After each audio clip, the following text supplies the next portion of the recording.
This is called a weather balloon. A weather balloon, okay? Yeah.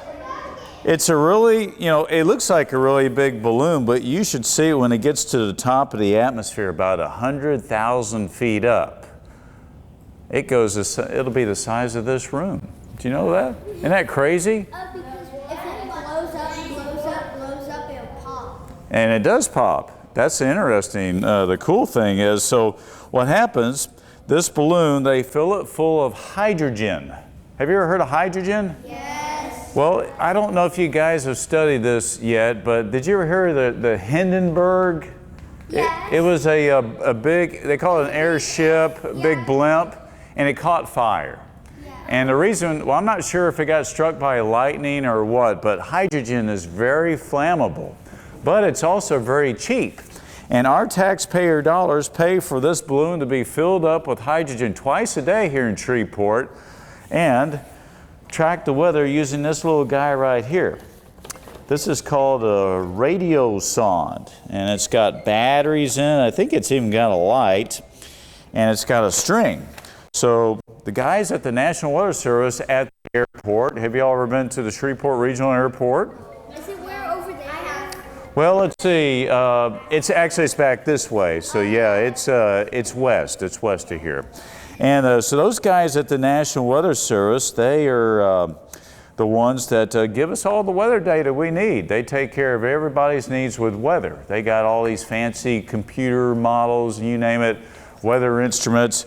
And this is one of them. And this is a very important instrument. So what you see here is it's got a string tied to it. So what they do is they tie the string onto the balloon and they hook this little instrument. It's a little transmitter. You know what a transmitter is? Yes. It sends a signal to you. So this thing has little batteries in there. You can see the little tiny batteries. And what it has on top here are little gauges that measure the pressure. They measure the temperature and the humidity. You know what all that business is? Yeah. Did you all see that train out there? Oh, okay, I just want to make sure you're still awake this morning. Did you have your coffee? All right, I see that, didn't I? Okay. So anyway, you can probably see this light. See the little green light there? So if it goes at night, they put a light on there so airplanes won't run into the balloon. But they send these balloons up twice a day, usually about sunrise and sunset. And these balloons will drag, so these big balloons, they'll blow up and be about this big. And it'll have this little instrument package tied onto it, and they'll fly to the top of the atmosphere. And while they're flying to the top of the atmosphere, the guys over at the airport, the National Weather Service, they're tracking the balloon with radar. You know what radar is? Yes, it's like northwest. Well, it does point northwest, south, and east, but does anybody know what we use radar for? Is it if these planes? They do use it for tracking planes, but what else? What else would a meteorologist use radar for? To see where tornadoes and stuff are. Yes, and what else? What is the most common thing that we use the radar for? And you're right on the money, by the way. That's Doppler radar. How about you? A hurricane. What's that? A hurricane or big thunderstorms. And what falls out of big hurricanes and thunderstorms? What's that four-letter word that starts with an R and ends with an N? I gave it to you right there. Rain. So we use radar to track rain and tornadoes, hurricanes, thunderstorms, you name it. And also these little instruments right here. So what they do is they go all the way to the top of the atmosphere, and this balloon, which is about, it's about 5 feet in diameter right now, it grows up to be the size of this room, and it pops. It just goes boom. It bursts into a bunch of little pieces. And if you ever are bored, do y'all ever get bored? Yes. Okay, all right. So if you get bored, you get mom and dad's computer, or do you have a computer? Y'all have computers? Yeah. Okay. You get on there and you Google weather balloon on video, okay? Go to YouTube videos. And there's a gentleman that he works for the National Weather Service, and he lives down just south of Shreveport, and he got his camera out and he watched the balloon go all the way to the top of the atmosphere, 100,000 feet up, which is it's almost 3 times higher than the average jet plane flies. And he videoed the balloon exploding.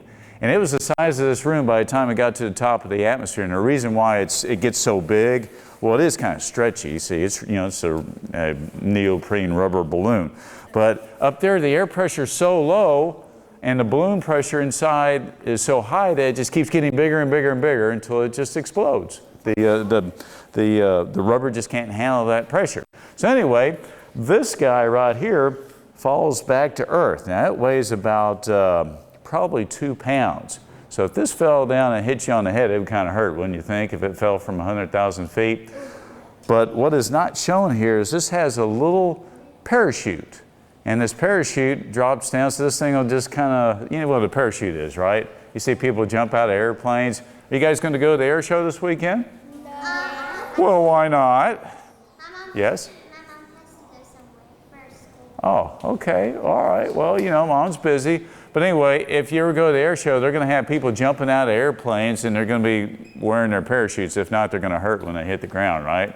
That would kind of hurt if you jumped out of an airplane and fell to the ground. Well, anyway, these guys have little parachutes, and they just float all the way back to the ground. So if you're ever walking around playing with your dog, anybody have a dog in here? Cat, dog? Okay. And you're walking along, and you see this on the ground, and it's just sitting there with a parachute and stuff. Well, you can just pick it up and put it in the mailbox and send it back to the National Weather Service, and they'll certainly take it from you. Because these things cost about $300. You believe that? Who has $300 around here? I'm glad y'all do, because I don't. Oh, you got $300 back? Yeah, all right. Well, these things, they send them up twice a day over 100 locations in the United States, okay? Sometimes 3 times a day, depending on how bad the weather is. So the information that we get from this stuff, again, is temperature. Does everybody know what temperature is? Hot or cold, right? Humidity, rain or snow or dry or hail, okay? Pressure, which is how heavy the air is on your shoulders. Right now, it's pretty heavy on me. I'm an old man. This pressure is really high. Do y'all know the difference between low and high pressure? Have y'all touched on that yet in class? What? Okay, what's high pressure? It's pressure that's high. That means it's heavy. The air is heavy. And low pressure means it's light air. And so high pressure gives us sunshine, and low pressure gives us storms, okay? Just remember that. So when you go to the movie house, who goes see the movies these days? Y'all go to the movies? So when you go to the movie house and you talk to your buddies and say, hey, I know what high pressure is, and what are you going to say? It's high. It's high. See? There you go. That was easy smeezy. All right, and that means nice weather, and low pressure means stormy weather. Yes, sir? In about 10 minutes, we have another live shot. Oh, yeah. We're going to do it right here? Nice. Hey, we're going to be on TV again. Can you believe that? Is that like huge? Okay. So that's the weather balloon, okay? Now we're going to talk about clouds. Do y'all like clouds? Does anybody know what makes clouds? That's an easy smeezy one. Little drip drops that go inside the cloud, and then when the drips of water go down, it has to combine because when it has to be really heavy to fall down. You're talking about collision and coalescence and how raindrops are formed here in the South. That's huge. What are the raindrops that make clouds? What are they called before they become big drops? Anybody know? It starts with a W. It's 2 words. And the second word starts with a V. And look at these. Man, this guy's about to reach the ceiling. Let's see. How about you, sir? Water vapor. Did you know right now we got water vapor all over us? Yes. It's all over the place. I mean, the water vapor is just here, and especially being so close to the Gulf of Mexico. Have you ever been to the Gulf of Mexico? It's in New Orleans. It's near New Orleans. Do y'all ever go to the beach? Who's going to the beach this summer? Woo! Right on. So you get down to the beach, there's a lot of water vapor around, and that means the humidity is high. Humidity, you know what humidity is? Yes. It tells you how much that water vapor business is in the atmosphere, okay? So anyway, we're going to talk about clouds. Well, this first one here, there really is a cloud there. Does anybody know what this business is here? Fog. When Yes. the cloud comes down and hits the ground, Yeah. it's going to make fog. Well, and that's a type of fog called radiation fog. How about that? That's a cloud that sits on the ground, and we see it at night all the time because when the clouds, there's no clouds up in the sky is clear, and we just got some rain recently, and it gets cool at night. Usually gets cool at night, right? When you go out to let your doggy out in the morning, it's a little bit colder out there, okay? Well, the temperature is at saturation, and that makes those water droplets we were talking about just pop out, and you can see them, and that's what makes the cloud. So the water vapor, all those little droplets combine and make a cloud. So fog is a cloud that's sitting on the ground, okay? All right, ready? Next cloud, please. What about these guys? You ever seen these kind of clouds? What kind are these clouds? Have you all talked about names of clouds yet? And what kinds are these? Cumulus clouds. Everybody knows that, right? Cumulus clouds. Now, what's interesting about cumulus clouds, okay, where you see the cloud, something kind of cool is happening. The air is rising, okay? So the air rises, and all those little water vapors form into little droplets, and you can see them. It makes a cloud. And then on the outside, where you see blue sky, the air is sinking, and all that water just evaporates, and it's back to water vapor. So rising, moisture, cloud, and sinking, blue sky. Beautiful blue sky like we have this morning. Real quick, does anybody know why the sky is blue? Why is the sky blue? Yes. Colors mixed together with other colors, and they make a color blue. Well, that's true. That's what, yeah, the good Lord up there is painting the sky blue. How about that? What happens here is our eyeballs, which mine are hidden behind these cheap reading glasses, our eyeballs are picking up the shortest little wavelengths of light from the sun. That may be above your head there, but you can still go impress all your friends at the movie house this weekend or the bowling alley. Does anybody go bowling around here? Or when you're out walking your dog or something and one of the neighbors walks by and says, hey, you know why the sky is blue? Because the wavelength of light is the shortest wavelength and it's being reflected out of my eyeballs, or actually being reflected off the water droplets, that water vapor and the air molecules into my eyeballs, and it's blue. It's a short wavelength. That's how the rainbow looks. That's how you can see the rainbow. Exactly. So what's happening there, light from the sun is reflecting off those little water drops, and it's bouncing right into your eyeballs, and the wavelengths that you're seeing, red, green, and blue, are the longer wavelengths. Now, you know, okay, so the sky's blue right now, but in the evening, what color is the sky? Does anybody know when you're about to go in and go do your studies, what color? Darkish. What color is it? Red. Haha, nice, huh? It's like a moonlight. Yeah. Well, it's red because the longest wavelengths on the other side of the world, those are the only ones that are getting to us. The blue ones are over on the other side of the world, like in China and stuff. Anybody know what kind of clouds these are? How about you, sir? Well, we did have cumulus up there. But these are made of ice crystals, and they start with a C and they end with an S. Cirrus clouds. Are you serious? Get it? Are y'all serious? That's called weather humor, huh? So these are made of ice crystals. Who's flown on an airplane before? Okay. Have you flown, like gone to grandma's house and stuff? Gone on vacation? You flew to Tennessee. When you flew to Tennessee, did you see any of these? Did you fly through some of these? These are about 30,000 or higher, okay? Usually what a jetliner flies at about 30 some odd thousand feet, okay? So these are just beautiful clouds. They're made of ice crystals, and sometimes you can see an ice crystal rainbow. Like they call it a sun dog or something like that. I don't know why they call it a sun dog. Do y'all like dogs? Who likes dogs? Raise your hand there. All right. I got 2 dogs, Shaky and Goldie. And you'll see, your aunt probably has seen me get walked by Shaky and Goldie. I don't walk them, they walk me. They drag me all through the neighborhood. Anyway, that's another story. Next cloud, please. Hey, what about these clouds? They start with an S. Stratus, you said it right on. Hey, gallery clap for Stratus, all right. And these clouds here, we see a lot in the early mornings this time of year. I think Saturday morning we'll probably see some of these. That means it's really humid outside. It's just muggy, humid and all that stuff. But these clouds, they're usually they just show that it's, you know, it's humid outside.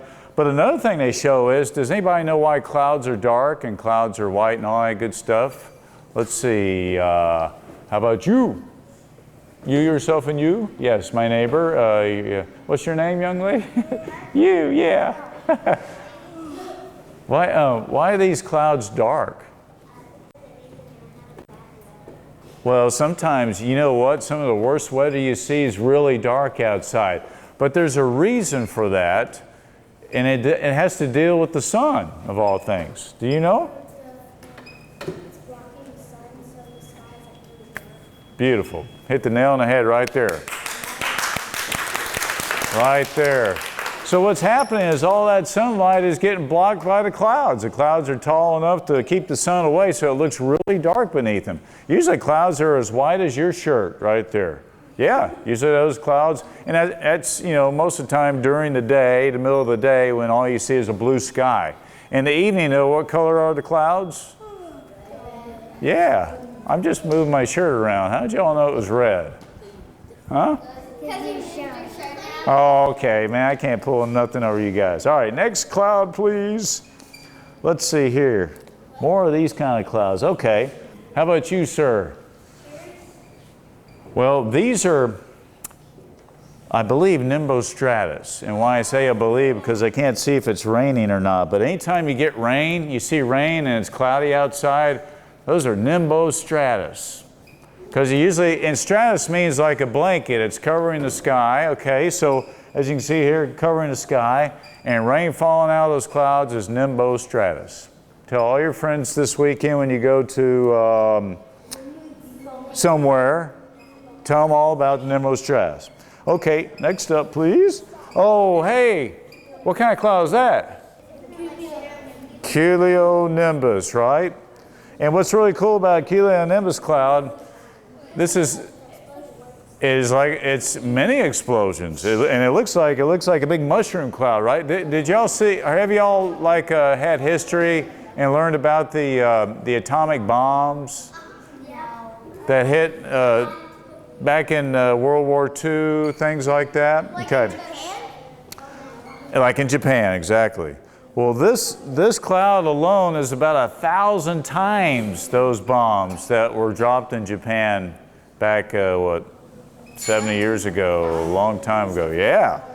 So, and here's one cool thing. This is extra credit for you, okay? What is this top piece here? So I already gave you part of the answer, top. And the first part starts with an O. And it's not over the river and down into the woods, but it could be. How about overshooting top? That's like, has anybody ever chased tornadoes around here? Y'all chase tornadoes all the time, don't you? No? Well, if you ever go chasing tornadoes where you see this overshooting top, that means the tornado might be right below that overshooting top. So this cloud here is probably about 50,000 feet up in the atmosphere. It's a long ways. You know, what is a mile? Does anybody know what a mile is in feet? 5,280 feet. So 50,000 feet is what? 9 or 10 miles up. Isn't that crazy? And so anyway, a big storm like that makes it dark down below, okay? The cloud's dark down below. And overshooting top means that it's got a lot of energy. It's sucking up like a big vacuum cleaner, shooting it right on up into the next layer, which is called the stratosphere. Y'all know what stratosphere is? Have you heard that yet in your classes? Okay. Anyway, long story short, that's an overshooting top. Tornado could be at the bottom of it. And what kind of cloud is that? Cumulonimbus. Right on. Keller clap. Next up, please. Oh, look at that business there. What in the world are these things? And what happens when you see lightning? What's the next thing that comes? Or thunder, right? Okay. And you know what's kind of cool is lightning is really hot. Does anybody know how hot lightning is? It's hot, yeah. How hot is it?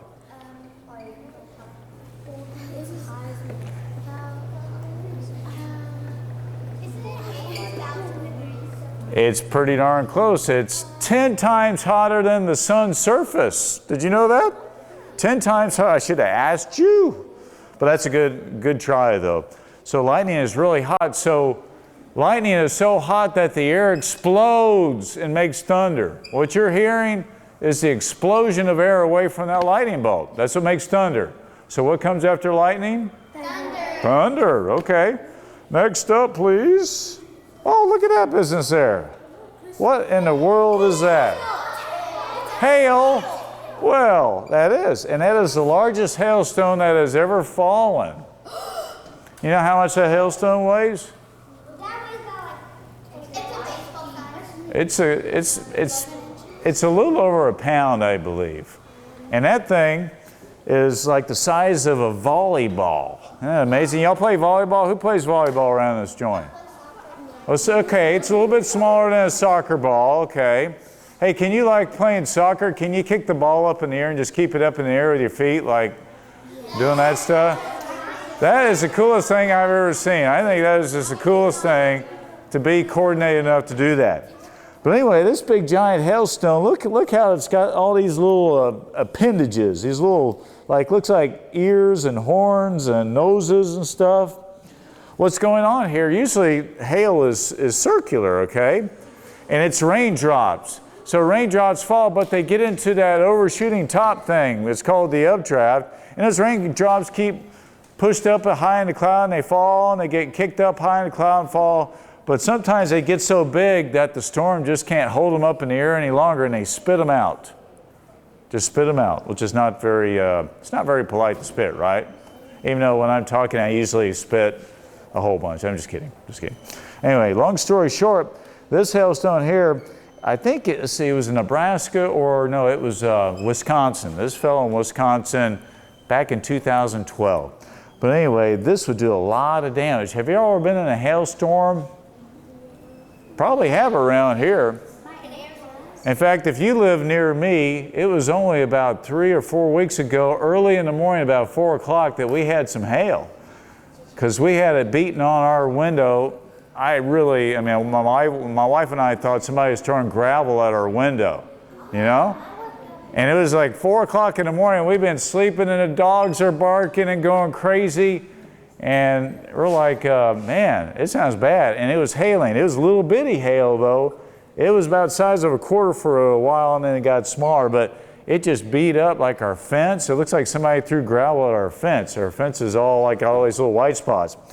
But if we had a bunch of those hailstones hit our house, it would have just knocked holes through the roof and through the walls and broken windows.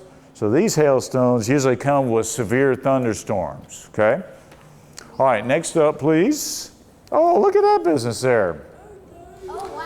Now Miss Cricket was talking about this a little while ago in tornadoes. This cloud comes just before a tornado. Does anybody know the name of this cloud? And I'll give you a hint. You may not have heard of it, but I'll give you a hint. It's like this. Yeah, it's a wall cloud. Hey, nice job, huh? Give her a round of applause. So this right here, and it's really dark because why? It's blocking out the sun. It looks like a wall, and a tornado is just about to pop out of this. Oh, what's this business here? And what comes after lightning? Yeah! All right. Next up, please. Oh, look at that business. What in the world is that thing there? Oh, I got you there, though. It's not officially a tornado until funnel cloud. Right there. All right, all right. Now, when does it become a tornado? Touches the ground. Hey, can y'all do it like this? Look how coordinated I am. Can you believe that business? Hey, look at that, huh? All right. Okay. All right, next up is the natural progression. Oh, look at that. What in the world is that? What? An F5? What's an F5? An airplane? Oh.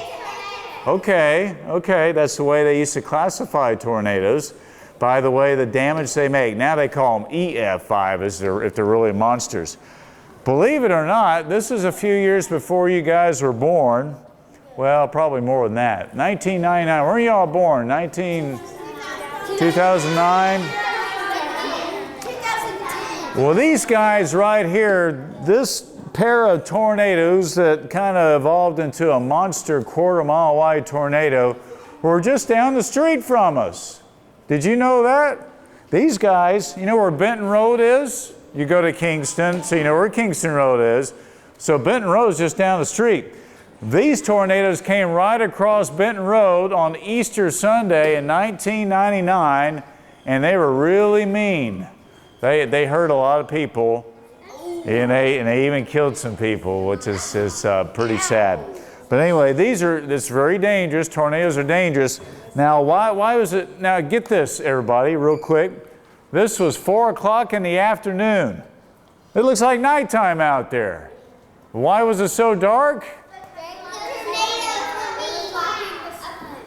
Blocking the sun out. Tornadoes are mean. That's all great answers. But the best answer of all is because that monster cloud was so tall it was blocking out the sun. And the taller the cloud, the meaner it can be. And these are some real mean tornadoes. The winds were near 200 miles per hour. Okay? And these were just down the street back in 1999. Why is it a tornado? Because I said it was? Or you said it was? It's hitting the ground, right?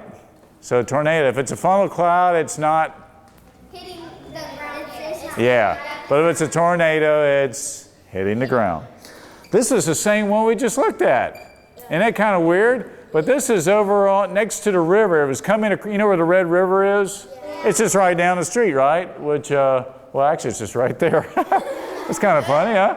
It's just right there. I'm always thinking like I'm at home in Benton for some reason. Anyway, long story short. So this is just another person taking a picture of this monster tornado. It was just about to come across the river. Does anybody know what a tornado is when it's over water? Water spout, right? Man, you guys are on fire. Let me tell you what. So it went across the river, and it could have been a water spout for a few moments, but boy, that was the monster. That was the same tornado. But notice it's a little bit lighter on this side because the person looking at it and taking the picture on this side, the storm had some more light on it because on the backside of the storm, it was sunny. Isn't that crazy? To have a storm all by itself, but sunshine outside the storm? Isn't that crazy? What happens when you have sun outside a storm or a cloud? Remember those cumulus clouds I was talking about? So the air is rising to make the clouds, and what is it doing outside the clouds? It's not rising, and it's not going sideways. It starts with an F, and it ends with a G. Falling. Yeah, what in the world is that thing? Yeah, look, it's sunny around the tornado. Look at that business there. See, the skies are blue? And it's dark right beneath that. See how that thing looks like a vacuum cleaner, or like when you let the water out of the sink or the bathtub, and you know what? I forgot all about this guy. It's just been sitting here. Have you ever seen one of these guys? No. Well, here you go. This is a real treat. I know this is the biggest treat of all day right here. Let's see. All right, here goes.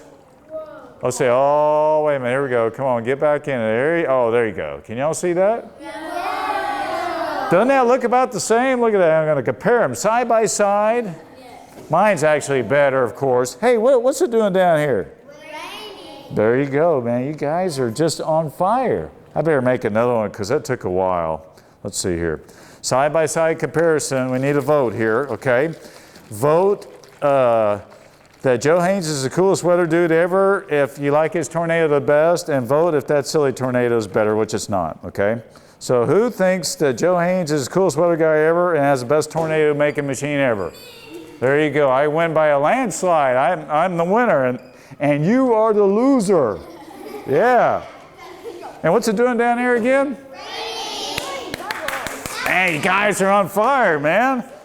All right, next up, please. Oh, look at that beast. What in the world is that?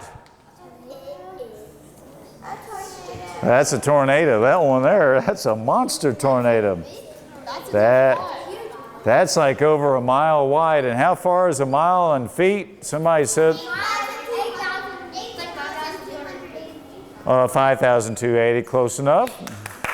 Good enough for me. Yeah, that's a monster. And look at all that stuff. Well, you'll be able to see it better. There's little dots on the screen there. That's actually like debris and stuff. The tornado's picking it up and throwing it all over the place. Okay, next up, please. Is this the video? This is our video, and I'm going to play it from YouTube. Can we see it? Oh, yeah. Okay, here we go. This is, you got to see this. And listen, okay, real quiet.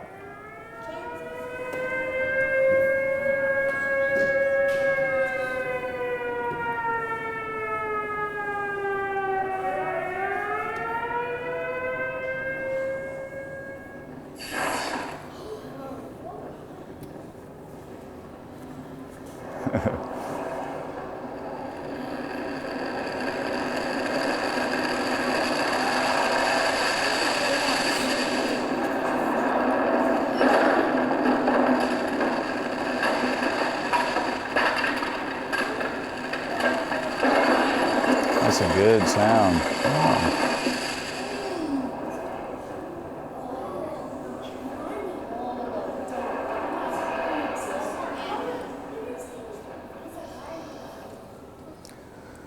That's a pretty big tornado there, wasn't it? So let me give you the story about that. Well, hey, good morning. Wow, there's somebody in the TV there. So that tornado, it occurred in 1991, and it hit Andover, Kansas. You know where Kansas is? Yeah, up there. Up there, right on. Yeah, actually, if you were to take the Red River, a little trip up the Red River, and get on I-49, and anyway, it's a couple states away. But this tornado happened in 1991, and it hit a town called Andover, Kansas, which I think is near Wichita, Kansas. But anyway, what you saw there was the tornado was going across the Air Force Base. Tornadoes don't care where they go. Did you see the houses it was ripping up and the cars that were flying in the air and all that stuff? And it was sparking. And then what was that sound? Did you hear the sound, the sirens? Those were the tornado sirens. So it ate up the sirens and it ate up those buildings. And that tornado was, not only did it do that, when it was in northern Oklahoma, it was pulling up road. You know that asphalt road? It was pulling that stuff up. So tornadoes are really, really strong, okay? And so it's our job to keep y'all safe. So when we're on TV, and just recently we were on TV for hours on end telling everybody to be safe because the tornadoes were coming. There was 10 tornadoes that day, 10 tornadoes. And they weren't F5 or EF5, but that was. You were talking about, who said F5? I think you did, right? You were talking about F5? So the winds were, that tornado had winds of 250 miles per hour. But anyway, they call them EF5s now. But long story short, our tornadoes weren't that strong, but they were strong enough to cause a lot of damage. So anyway, real quick, if we're standing here talking about tornadoes, and you look outside, and there's a tornado coming across the river, not very often would they come from there to here. They probably come from behind us and hit us. What in the world would you do if a tornado was coming? Because you just saw what that tornado did. That tornado was ripping buildings up and throwing cars, and it was like going into your toy box. Y'all have toy boxes? Well, where you keep all your cool things and just throwing them all around, What would you do, young lady? Okay, say for instance, at school. You guys, have y'all done your tornado drills? Yeah. Okay, so what is your name? Aaliyah? Aaliyah, what would you do if a tornado first came to your school? What do you do? What? And say it loud enough to where everybody can hear in case somebody's sleeping around here. I will get away from the glass. Okay, you get away from glass, and why?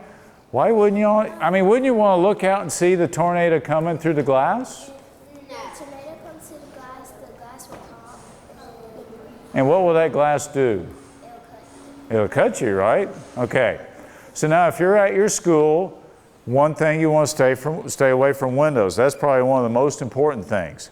But if you're at school, what do you want to do after you get away from the windows? What are you going to do? Let's see. Somewhere where the tornado can't get Okay, you want to go somewhere where the tornado can't get you. Where would you want to go where the tornado can't eat you? Gobble you up. You say a bathroom? But the bathroom, you go to the bathroom in the bathroom. Why get in the bathroom? It's a great place, actually. I'm just kidding you. Why would you want to go to the bathroom to get away from the tornado? Oh, I was going to say the hallway. But Well, that's a good place too. Bathroom and hallway, good places to go. But when you're at school, where do you guys go to get away from Mr. Tornado? How about you, sir? in the hallway, And why do you go to the hallway? to like make sure you don't get like any glass and then in all the hallway like brick. Yeah, strong, right? So the hallways are strong. Okay. Now, when you get out in the hallway, do you walk around, talk to all your buddies, or what do you do when you get in the hallway? You get in like a ball. Okay. You mean you play basketball or something? You get on your knees And cover your head? Now, why in the world would you want to cover your head in a hallway of all things? Why would you cover your head? because your head is the most important part of your body, and you always want to keep it safe so nothing can hurt it. Yeah. So you want to keep your head safe. So you cover your head, right? That's the best thing to do. So you're at school, you're going to get in the hallway or the bathroom, wherever your teachers direct you. The bathroom's a great place, and the reason why, because the bathroom's strong, but you might not be able to fit everybody in there. So the hallway, away from windows, right? Good place to go. And I think that's probably where you guys go, away from windows. Now what if you're right here and Mr. Tornado's coming? He's driving down the street, he's mean, he's throwing cars around because he don't care. Where are you going to go? I mean, we're standing right here. I mean, this is the most important thing right here is me teaching class, right? Not your safety or anything. No? Okay, all right. Underground shelter. I bet they have an underground shelter here at the side port. But in case they don't, okay, in case you have to go somewhere, would you go over here next to the glass and look outside to find a tornado? Okay. Now, would you stay up here on the second floor and kind of look at the cool stuff on the wall? No. Okay, where would you go? Downstairs.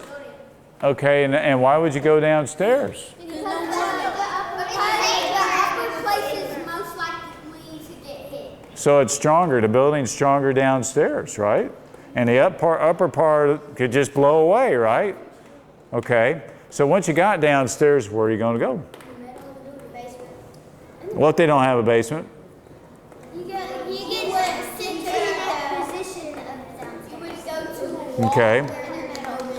Okay, no windows, center place because it's strong. Or you can go to the bathroom.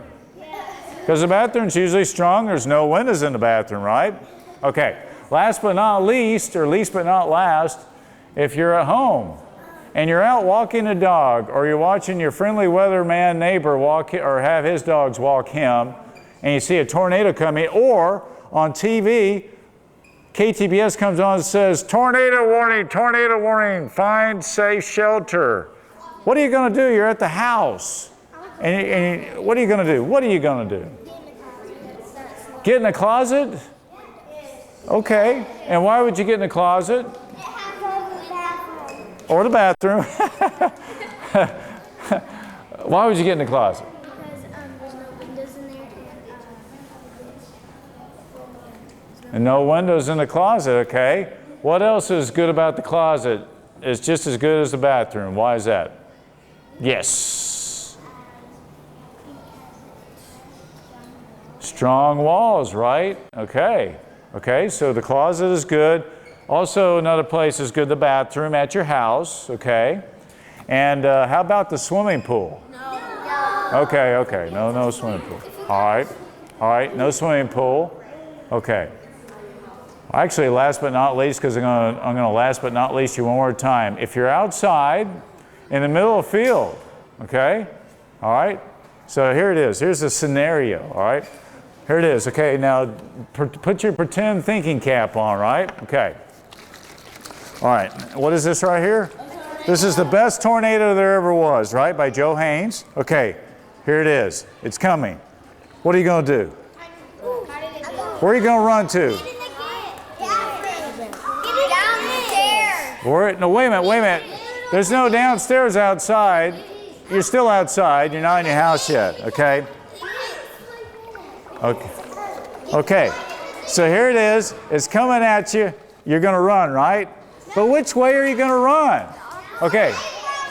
Okay. Which way? Are you going to run toward the tornado? No, right? Okay, you're going to run away from the tornado, but which way are you going to run? You're going to, okay. You're going to run now. Yes. That's right.